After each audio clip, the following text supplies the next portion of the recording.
Good afternoon. We are looking at putting together a pate. We have a terrine mold here, brand new by the way.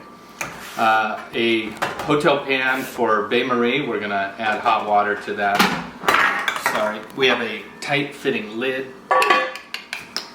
We have some pan coating, which I'm going to line this terrine mold with a little bit of any kind of fat will work. That one's easy. And we're going to take a big sheet of plastic wrap and lay it down. Use your fingers to kind of push down the four corners here.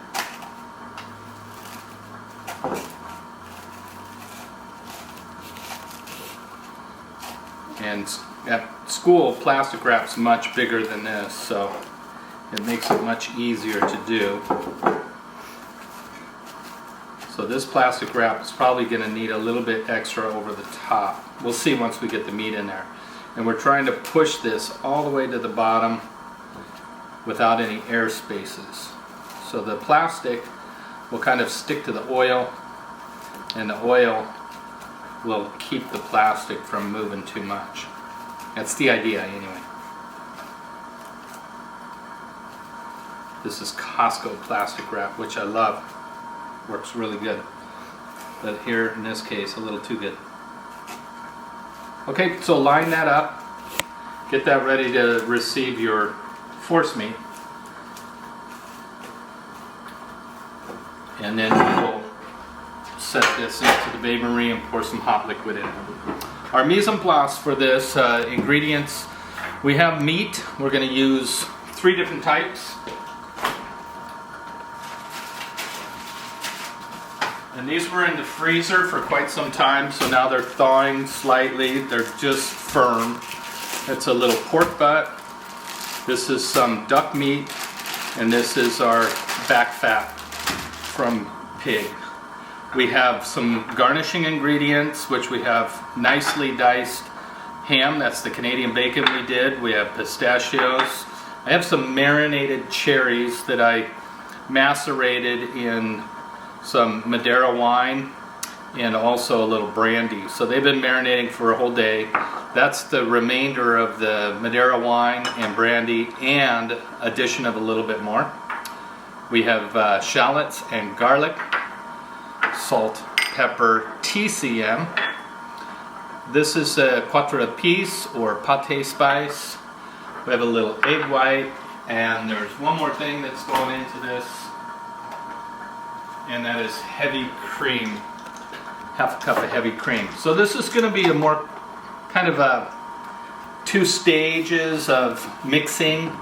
One of them is going to be in the grinder. We're going to grind meat through. Then we're going to put that meat into a food processor and process it. And then we're going to fold in the garnishing ingredients at the end. So the first step I'm going to do is make a reduction. And I'll do that on the stove. Alright, we'll take a little bit of our duck fat that we have hanging around. Don't need a lot. Just enough to sweat the aromatics here.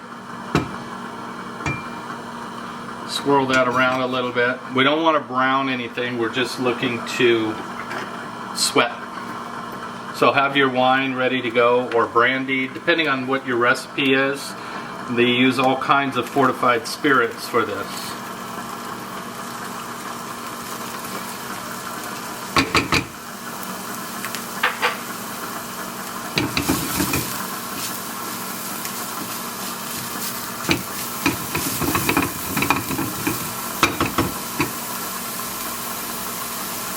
Shallots don't like to be caramelized unless you're Vietnamese, so try not to brown your shallots when you're working with shallots. Just sweat them.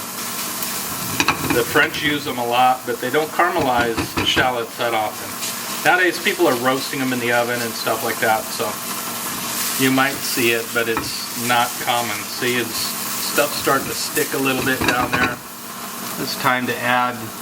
This is Madeira wine, brandy, and whatever came out of the grape, or the cherries, sorry. Those cherries. And this is just going to reduce. So we can let this go. Don't let it boil over. In the meantime, we will work on our grinding mode over here. So I set the grinder up earlier. It was used for some of the meatballs that we had just done. And after I washed it, I put it in the freezer, so it's nice and chilly. I'm going to turn this one down a little bit now and just let it go nice and easy. So we'll set up our grinder here. I have some ice so we can grind onto the ice with our bowl right here. Keep everything nice and cold. It's kind of hot today, so this would be a good idea to keep things on the chillier side. We'll slide on our hopper.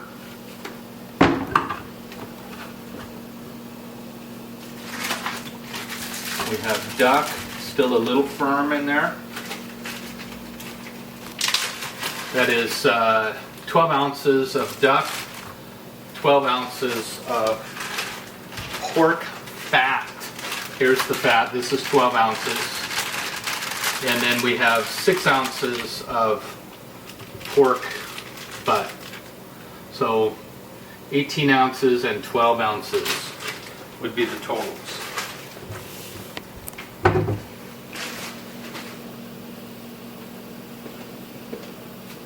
We get a stomper so we can push all this down through.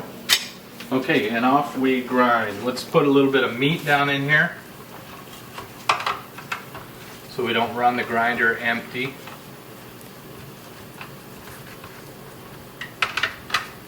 Try to break up this fat a little bit so it's not too hard to get in there. Whoopsies.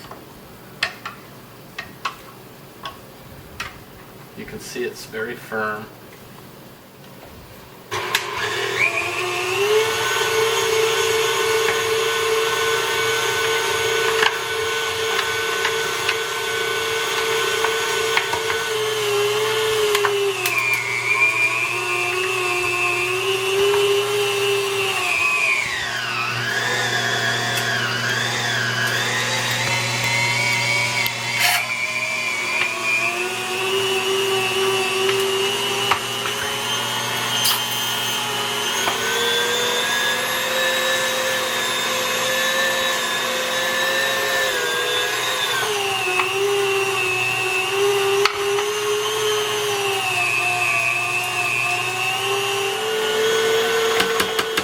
Alright, we'll take a little bit extra meat, throw it back through, make sure we get everything through there that we can.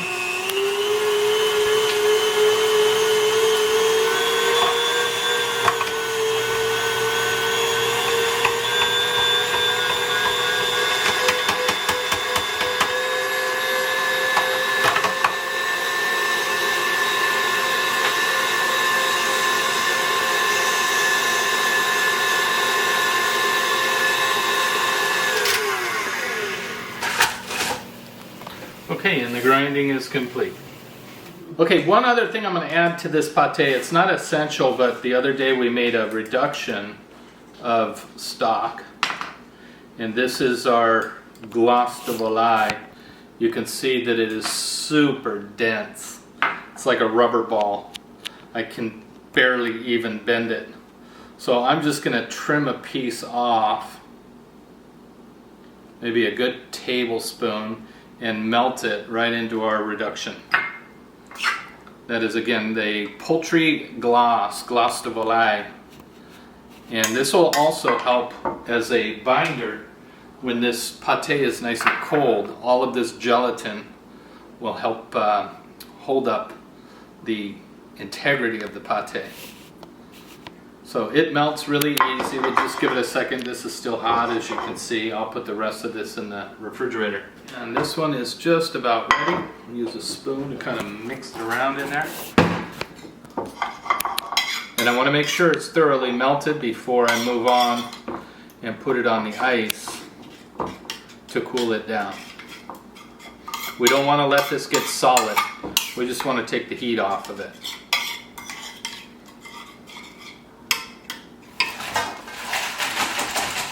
Okay, so we have our ground meats. Next thing we're going to do is add salt and TCM, so I'll mix those two together so that they mix nicely. We'll add pepper, black pepper, our quatre de piece,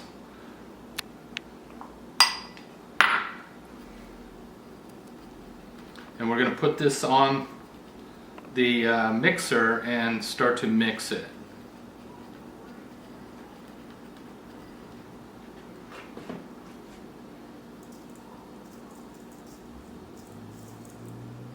Here's the mixer here, this Cuisinart, the Robocoup. We'll put the blade in there. We'll take the meats that have been well seasoned here.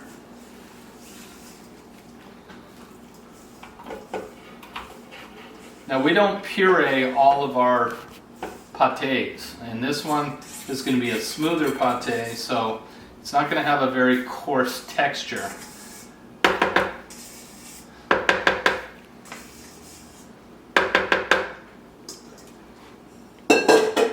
Make sure that this is no longer hot. Room temperature is fine. We'll get all that luscious goodness in there.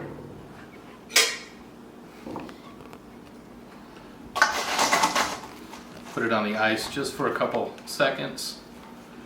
Make sure it's not too hot. Remember, our heat is our enemy. So we can start to process this for a moment.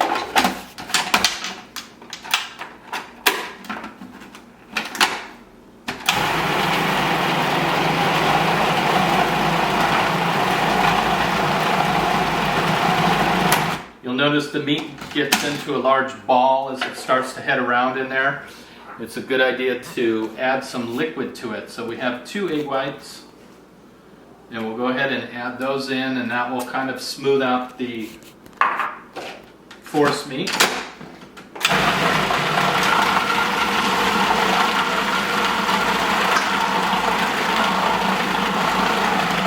Let's come back to a big ball again. And then we're going to add more liquid, which is going to be this reduction that's now cooling down.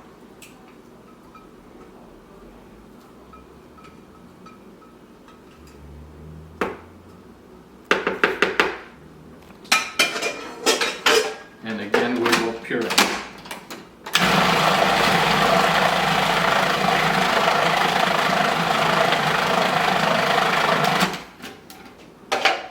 It's a good idea to move this around because some of the meat gets stuck up on the top or down in the bottom. Rotate everything around. We're getting a nice emulsion here. Now we're going to add some cream. Heavy cream to this. So we need a half a cup of heavy cream, right about there.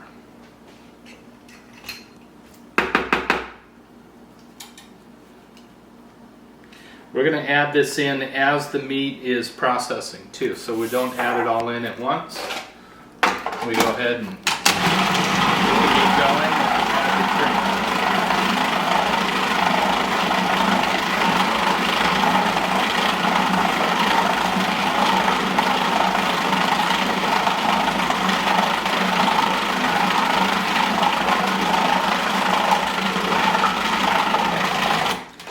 Don't mix too much. Now we have a nice light emulsion in here. Somewhat like a mousseline. It's still a little coarse, but this is the idea of making mousse.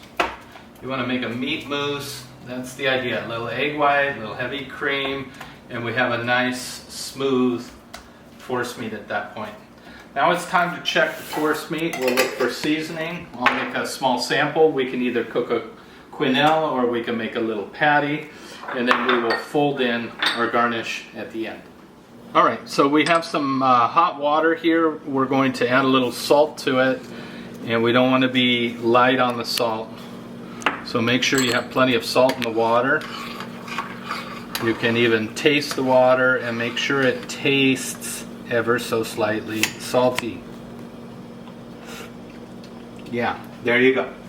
Okay, so we're gonna make a tester here with 2 spoons. We'll make a quenelle, and the quenelle is a little dumpling.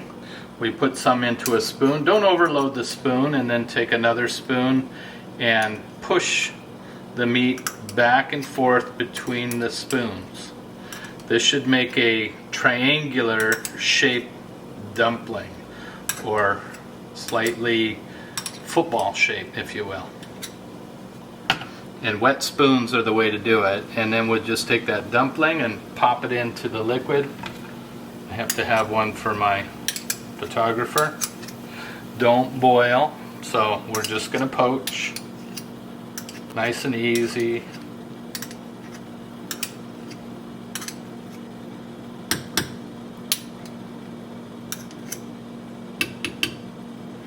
Okay, 2 little dumplings, and we'll wait until they are finished cooking. You can rotate them while they cook. Okay, our little dumplings are finished, and they poached nice and gently in there. The reason we add salt to the water is so we don't draw salt out of the dumpling, and that gives us a more realistic taste of what's going on here. So the emulsion looks really good. We get a nice cut surface. It's not breaking up, it's nice and firm. You've got a great dumpling here. You can see it cuts very nice. And then we give it a taste. I'm tasting primarily for salt. Salt is good. It's nice and fatty. Why is that? Well, we've got cream in there, we've got extra pork fat, we've got fatty pork, which is butt, and then lean duck. So, everything is good for me. We'll move to the next step. Okay, we're gonna move our pate here into a cold bowl.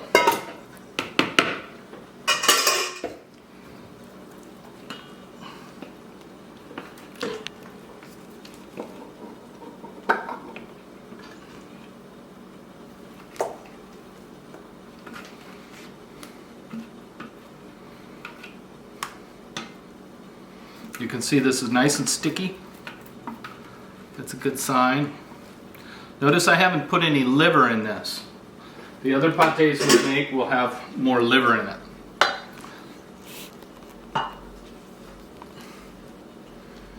But this one we're not going to put any in there. We don't want to fight with the cherries. Cherries will lose to the liver. Liver just takes over. Although liver can go with cherries. I just don't want the competition. Okay. So you can still see a little bit of texture in here, little pieces of fat and whatnot. So this will be our textural component of the pate. And then we are going to add in our garnishes. And this is pistachios that have been peeled. And you do that by blanching these and then pulling on the skins, and the skins pull right off like an almond, a blanched almond. We have some of our Canadian bacon there. And we have a bunch of our macerated cherries. So we're going to fold everything together here. Another thing I would like to see in this recipe, but it's not here, is a little bit of chopped parsley. But we already have the green coming from the pistachios, so it's not real important. If you don't have much color in your force meat, think about adding herbs, because they will make a more splendid appearance. So I'm just moving everything around, getting it nice and tight. Get those cherries well mixed in there. Try to get this is called a random garnish, which it will be just strewn around fairly even throughout the mixture. Okay. Next step is we're going to fill the tureen. So I'm going to put some gloves on here. Remember, if we're handling force meat, we should have a barrier between us and the meats. I really only need one. So we'll take the terrine here, make sure that the plastic wrap is all the way around. If you want to do other linings in here, you can put fat into the terrine. Here we have a little bit of meat that I'm going to press down in there using the edge of the spatula. Don't load the meat too quickly. Try to press out any air bubbles, and using the spatula or even the side of your hand, we can push the meat down into the corners of the mold.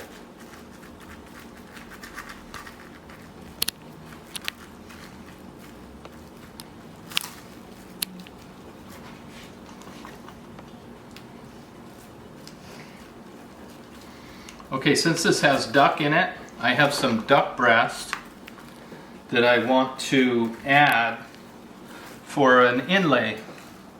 So I'm going to stop a little bit less than halfway, and I'll pull out the duck breasts.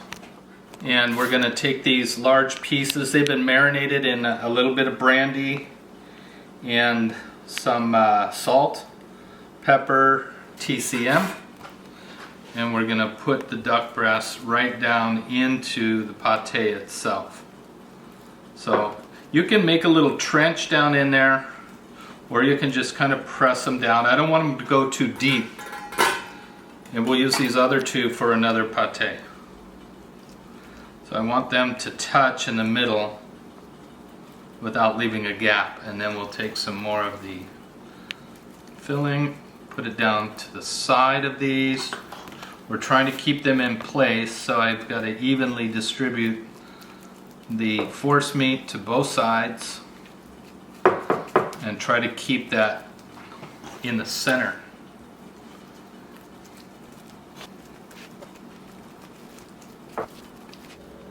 Okay, we're going to continue adding meat until we come up to the very inside edge of the terrine mold.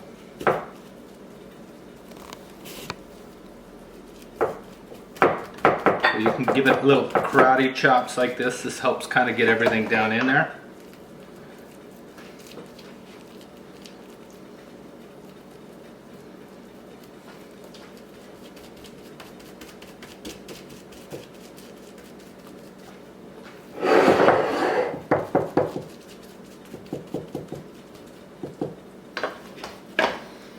Okay, can I finish it off? I think I can. I have just the right amount of meat. We don't want to overfill the terrine. So get it nice and even, and then we're going to pound this thing down. I can't really do that on my countertop here because they're too fragile. At school I go to the butcher block and I lift up the whole terrine and smack it down several times repeatedly. So that will force up any air bubbles down inside the mold.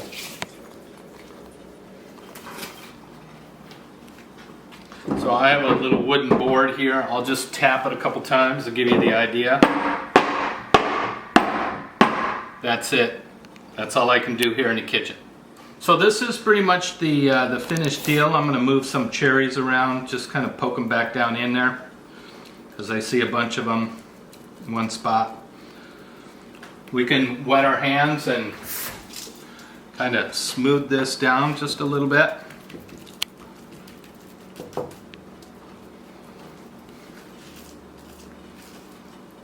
Clean the edges off. It's good to get these cherries as far down in there as you can, because they will tend to break up a little upon slicing. So if you can bury them a little, go for it. Okay, now we have some herbs. We'll put in some bay leaves. Put those right over there. And I have some fresh thyme that we'll just center right in between those two. There we go. Then we're going to wrap it up. We'll pull this plastic wrap as far up as we can and Fold it over. Do the sides first.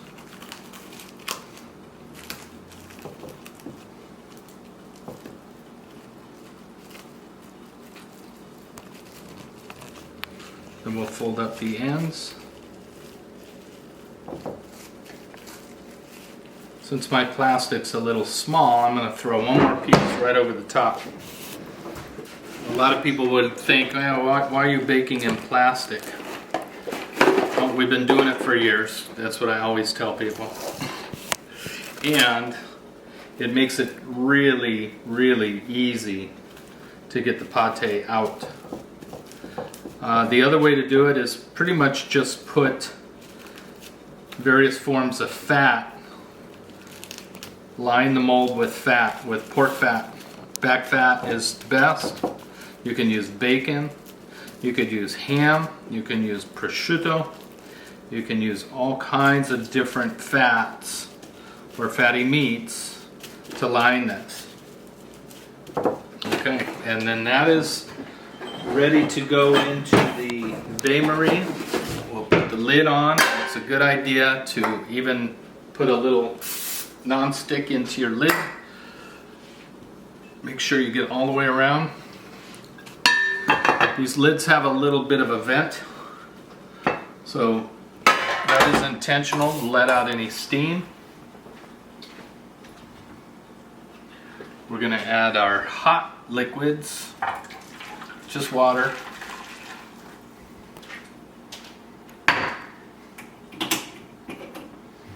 And this should come up about halfway of the terrine. It doesn't need to go all the way up. In fact, you don't want to spill this all over in the oven.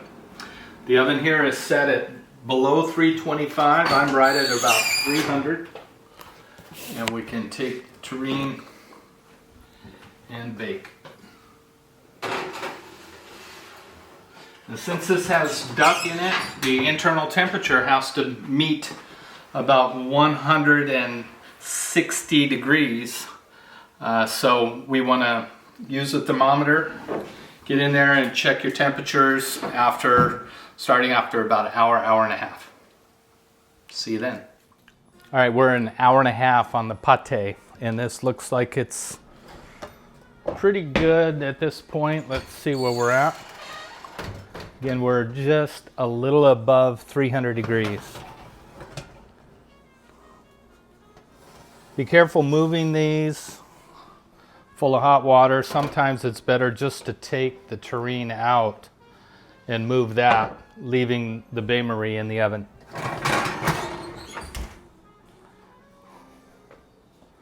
And everything's going to be pretty hot here.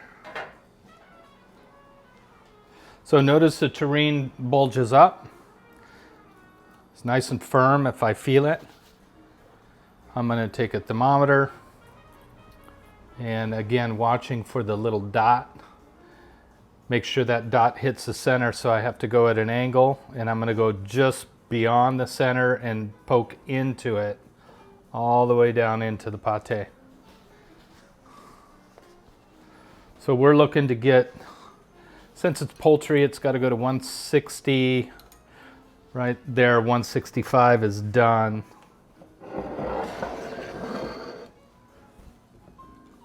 And we're right there. Looking good. So make sure you move the thermometer around a little bit. We're just above 160.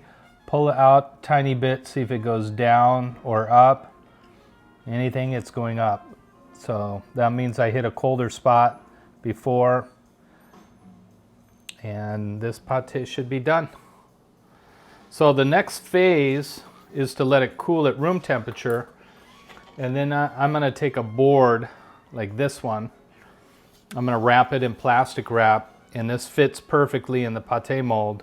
And we're going to set it on top. When it cools, I'll give it like a half hour, 40 minutes, and then we're going to press. And we'll use some weights on top. I can use a hotel pan to help me stabilize everything. I'll give you an idea how that looks in about a half an hour. The lid can actually be a weight too, because this is quite heavy. And what we're trying to do is compact and press down that pate so that it is very dense when we slice it and it doesn't want to fall apart. So this will help us even put it on the slicer. You can slice this pate. With this one with the cherries in it, probably not the best idea. It's good to hand slice. Okay, so this pate is cooling down. It's still a little warm, but it's like getting closer to room temp. I can easily keep my hand on it, not a problem. I made a board here that fits exactly in here, but since the board's probably not that sanitary, although we could run it through the dishwasher, we'll just wrap it in plastic wrap, or at school, vacuum seal it. And then put the board on top with a layer like that. So we need some weight. We're going to compact this overnight. And this board fits ideally right in there. And what we'll do is kind of put some tape on to keep the board from tilting one way or the other, because we don't want a lopsided terrain. So I get a piece of tape that will reach all the way across, and this will keep the board pretty stable and keep it from rotating left or right. I just use at school the tape that we use for labeling. And then we're going to put some weights on here. We can even add a little extra weight right there. And we'll put this in the refrigerator just like that overnight, and it will press itself down nice and flat. Okay, this is the pate as we had left it yesterday. We have lots of weight on it. This is a very heavy lid. It's at least a pound, if not more. And then we have 24 ounces of liquid on top of that. We have a board that's pressing, and it's stabilized with a little bit of tape. You can use just your regular paint tape like we use in the kitchen, just to keep everything flat. You don't want this to rotate one way or the other.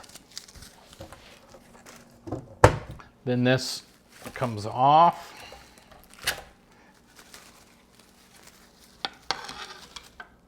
And the pate is here. So normally you can see here there's a bit of gel off to the side. And this is basic aspic, if you will, but it's flavored with the taste of the terrine. So sometimes these are captured and utilized for whatever reason, because they are quite tasty and they taste of this particular piece of meat. So to get this out, there's two ways to do it.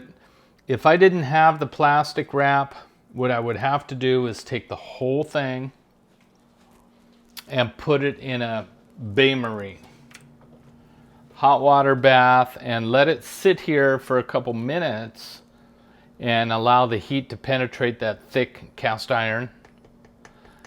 And this is glazed. It's a beautiful pan. It's really good for that.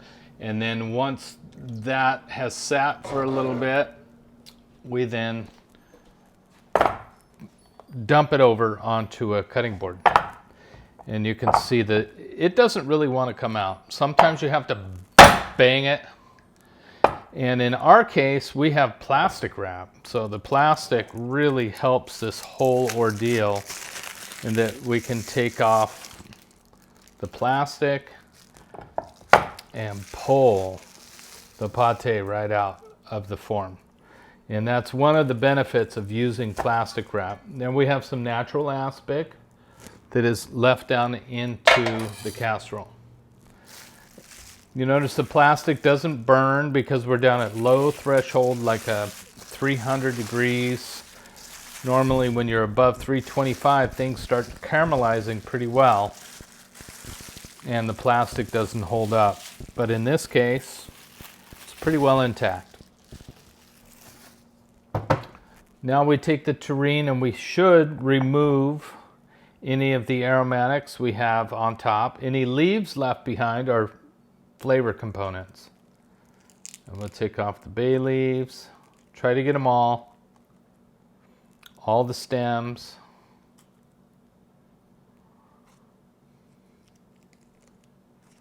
And once we've removed this stuff, then we're ready to slice.